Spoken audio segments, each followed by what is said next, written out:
Salam, Bapak Ibu Saudara yang dikasihi dalam Kristus. Sebelum kita mendengarkan firman Tuhan, mari kita tenangkan hati dan pikiran kita. Terpuji Allah Bapa kami, Yesus Kristus yang ada dalam kerajaan surga. Kami bersyukur buat hari ini kami bisa berkumpul, itu bukan karena kekuatan kami, melainkan belas kasihan dalam kehidupan kami. Sebelum kami mendengarkan firman-Mu, sabda-Mu terlebih dahulu, Engkau urapi kami Tuhan, kuasai kami supaya apa yang menjadi firman hari ini dapat kami renungkan, dapat kami terima di dalam hati kami masing-masing. Dalam nama Tuhan Yesus kami berdoa, haleluya, amin. Baik Bapak Ibu Saudara yang dikasihi dalam Kristus, pada hari ini kita akan mendengarkan firman Tuhan, sabda Tuhan yang menjadi pelita terang bagi kehidupan kita. Mari kita buka kebenaran firman Tuhan di dalam kitab Galatia pasal yang ke-6 ayat yang ke-1 sampai yang ke-10.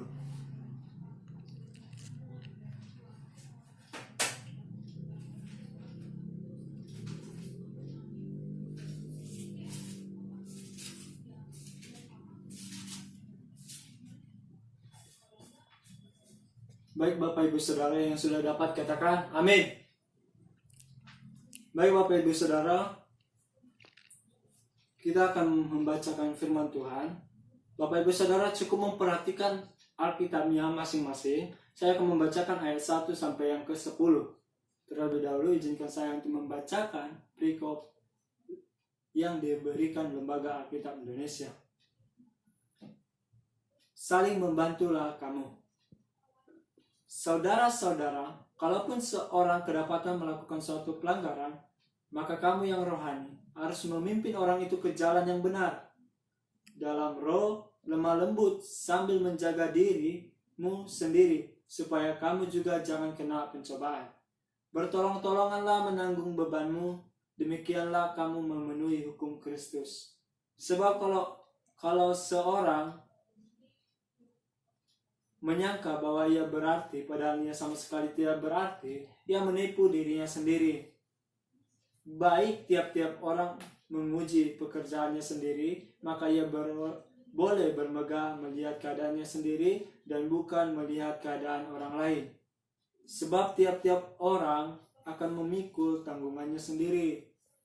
Dan baiklah dia yang menerima pengajaran dalam firman, membagi segala sesuatu yang ada padanya dengan orang yang memberikan pengajaran itu. Janganlah sesat. Allah tidak membiarkan dirinya dipermainkan. Karena apa yang ditabur orang itu juga yang akan dituainya. Sebab barang siapa menabur dalam daging, ia akan menuai kebinasaan dari dagingnya. Tetapi barang siapa menabur dalam roh, ia akan menuai hidup yang kekal dari roh itu. Janganlah kita jemu-jemu berbuat baik, karena apabila sudah datang waktunya, kita akan menuai jika kita tidak menjadi lemah. Karena itu, selama masih ada kesempatan bagi kita, marilah kita berbuat baik kepada semua orang, tetapi terutama kepada kawanan-kawanan kita seiman.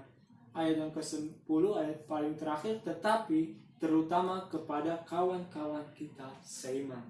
Baik Bapak Ibu Saudara yang dikasihi Tuhan Yesus Kristus, kita telah mendengarkan firman Tuhan di dalam Galatia 6 ayat 1 sampai yang ke-10.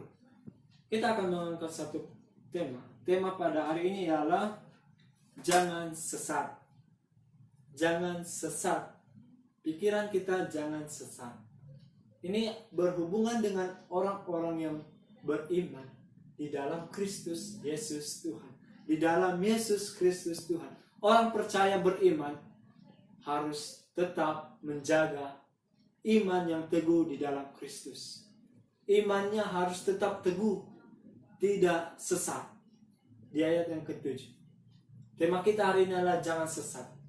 Dari Galatia pasal yang ke-6 ayat yang ke-1 sampai yang ke-10. Di ayat ke-7 kita mengambil tema kita jangan sesat. Kenapa? Ayat 7 mengapa dia mengatakan jangan sesat? Karena Allah itu tidak membiarkan dirinya juga untuk dipermainkan. Sesat berdasarkan Alkitab berdasarkan kitab suci itu bukan hanya sekedar hal-hal sepele, bukan hanya sekedar kata-kata sesat, tetapi Alkitab juga mengatakan bahwa sesat itu bukan hanya sekedar hal yang dibicarakan ataupun hal-hal yang terlintas di dalam benak kita, tetapi Alkitab juga mengatakan ajaran-ajaran sesat itu juga didasari adalah yang menyimpang dari kebenaran firman Tuhan. Ajaran-ajaran tentang sesat juga itu adalah berbicara tentang kita yang rohani membalikkan hal-hal yang tidak rohaniawan. Ada juga perkumpulan-perkumpulan orang-orang banyak yang ingin menyesatkan kita. Sesat menurut KBBI sendiri adalah suatu penyimpangan ataupun kekeliruan, menyimpang daripada kebenaran firman Tuhan. Baik Bapak Ibu Saudara yang dikasihi dalam Kristus Yesus Tuhan kita Kristus, pada hari ini tema kita jangan sesat. Bagaimana supaya kita jangan sesat? Bagaimana supaya kita jangan sesat? Mari kita perhatikan ayat yang ke-1 sampai yang ke-2. Saudara-saudara, kalaupun seorang kedapatan melakukan suatu pelanggaran, maka kamu yang rohani harus memimpin orang itu ke jalan yang benar dalam roh lemah lembut, sambil menjaga dirimu sendiri supaya kamu juga jangan kena pencobaan. Bertolong-tolonganlah menanggung bebanmu. Demikianlah kamu memenuhi hukum Kristus.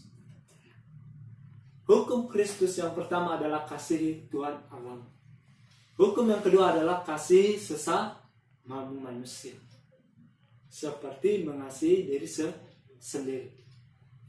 Bapak Ibu Saudara yang dikasihi Kristus, di sini jelas bagaimana supaya kita jangan sesat. Yang terutama kita mengasihi Tuhan Allah kita Yesus Kristus. Amin. Di sini ayat pertama jelas mengatakan bahwa kita memenuhi hukum Kristus. Kita mengasihi Kristus berarti kita mengasihi diri kita sendiri. Bukan berarti kita egois. Tidak, kita tidak egois.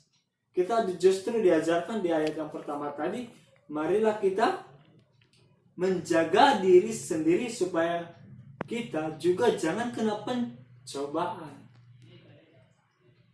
Kita yang rohaniawan, kita yang anak-anak Tuhan, orang yang percaya di dalam Kristus, kita harus siap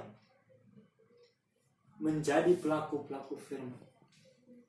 Kita harus siap memiliki pikiran-pikiran Kristus. Kita harus selalu mengasihi Kristus di dalam diri kita. Artinya, kita melakukan apa yang diperintahkan Bapa kepada kita. Mengasihi Kristus artinya ketika kita memiliki teman yang memiliki kesalahan, memiliki perbuatan yang menyimpang ataupun yang tidak senang dilihat sesama, ataupun itu tidak senang dilihat oleh Tuhan, marilah kita tegur, mari kita arahkan ke arah yang lebih baik.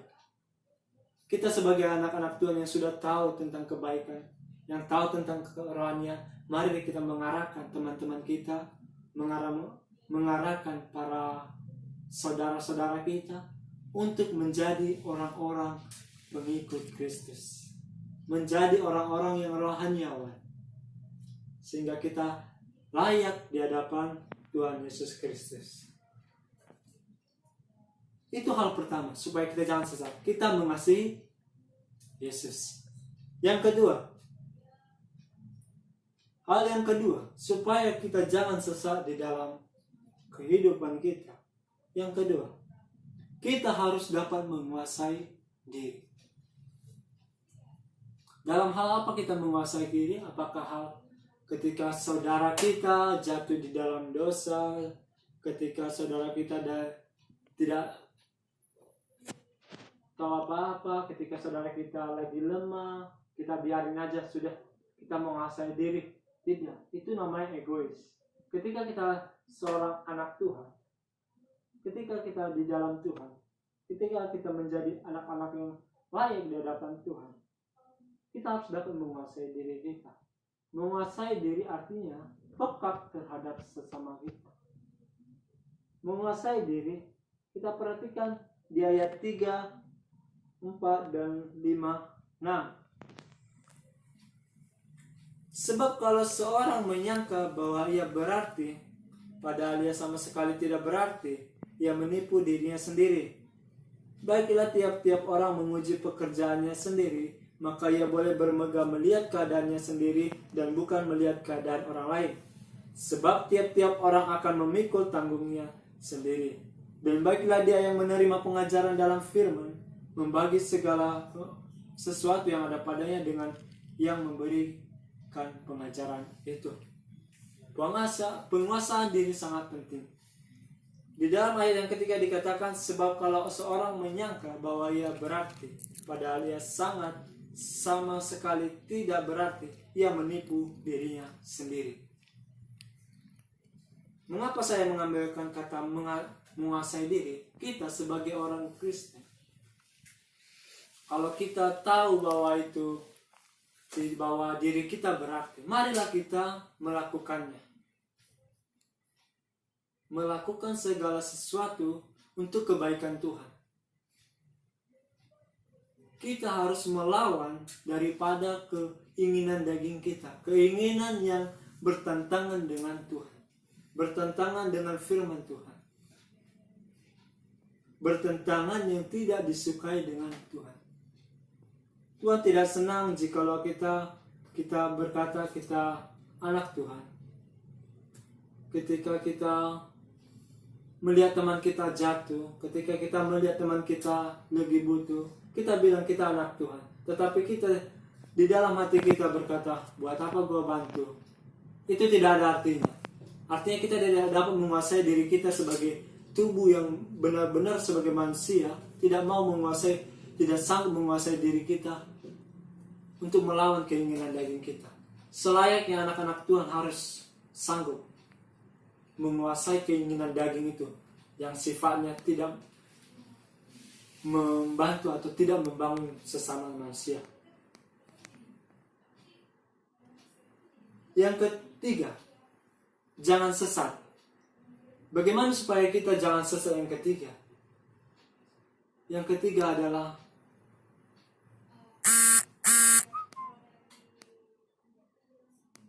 kita di sini yang ketiga kita perhatikan ayat yang ke-10.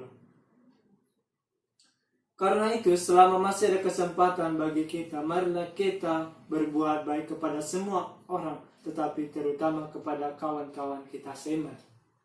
Yang ketiga ialah taat. Taat di dalam melakukan segala kebaikan. Supaya kita jangan sesat, kita taat.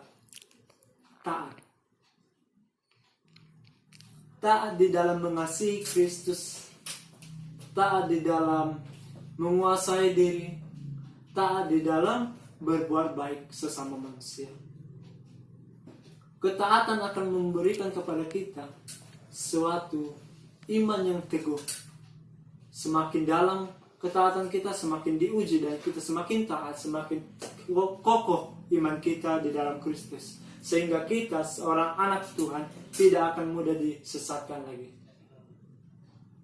Baik Bapak Ibu Saudara yang dikasihi dalam Kristus, demikianlah kita sebagai anak-anak Tuhan, Bapak dan Ibu Saudara, marilah kita mengasihi Tuhan, supaya kita terlebih dahulu mengasihi Tuhan sehingga kita tidak disesatkan. Marilah kita menguasai diri kita terhadap hal-hal yang tidak baik, hal-hal yang tidak membangun, hal-hal yang merusak hubungan kita dengan sesama, dengan Tuhan. Dan yang terakhir adalah kita taat di dalam melakukan mengasihi Tuhan dengan memiliki kasih dengan sesama, memiliki penguasaan diri untuk menolong sesama, taat di dalam melakukan kebaikan sehingga kita dapat menjalin segala sesuatunya adalah baik. Demikian firman Tuhan. Mari kita bersatu dalam doa. Terima kasih Bapa, terima kasih Yesus buat hari ini kami mendengarkan firman-Mu. Kiranya firman-Mu menjadi pelita terang bagi jalan kami Tuhan. Terima kasih, tiada balasan dari kami ya Tuhan selain mengucap syukur di hadapan-Mu. Haleluya. Amin. Shalom.